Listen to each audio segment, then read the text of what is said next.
The Adventures of Robin Hood, Chapter 16. Sir Richard Helps a Stranger. Sir Richard's life improved thanks to Robin Hood's gold. Crops filled his land, and his castle was repaired and rebuilt. Robin had said his £500 was a gift, but Sir Richard was determined to pay him back. One fine morning a year later, Sir Richard set out to return the money. He travelled with some of his own armed men. 3 horses carried heavy bags and boxes. The men marched on to the top of a hill. In the town below, they saw colorful flags and streamers waving in the breeze. "What's happening in that town today?" asked Sir Richard. "A fair," replied one of his men. "Many people go just to watch the wrestling match. I heard there's a great prize for the winner." "That sounds interesting," said the knight. "Let's join them." The fair was held in the center of the town, a green lawn. Musicians were playing bagpipes in a tent. Some people were dancing, but the biggest crowd was gathered around the wrestling ring. So Richard and his men headed that way. A wrestling judge recognized the knight. "That's Sir Richard," said the judge. "He's a good knight. Let's invite him to sit with us," said the chief judge. So Sir Richard was soon sitting on the judge's platform. The chief judge pointed to a man in the ring.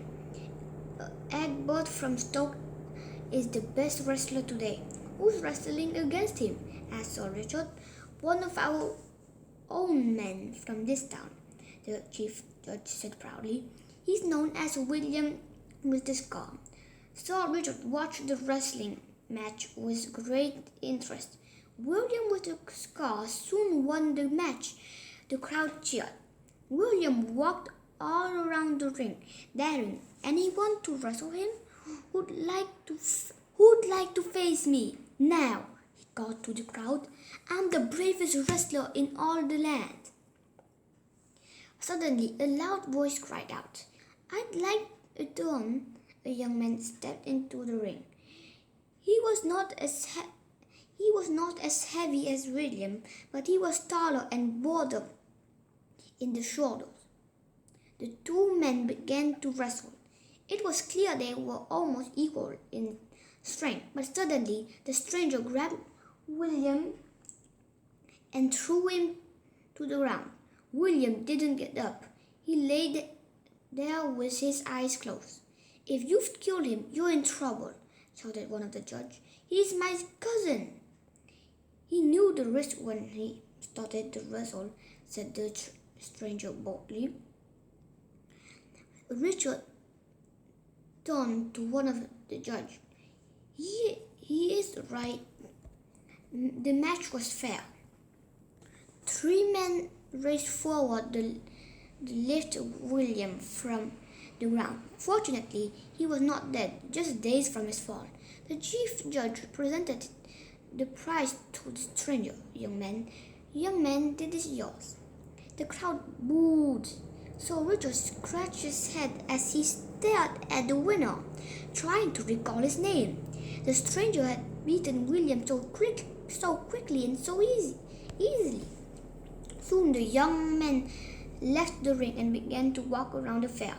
People stared at the tall boy with the light hair and red cheeks. "Look at him," said the woman. "He's showing off because he won." You only won because you cheated," shouted the man. The stranger ignored the insults and went to watch the dancing.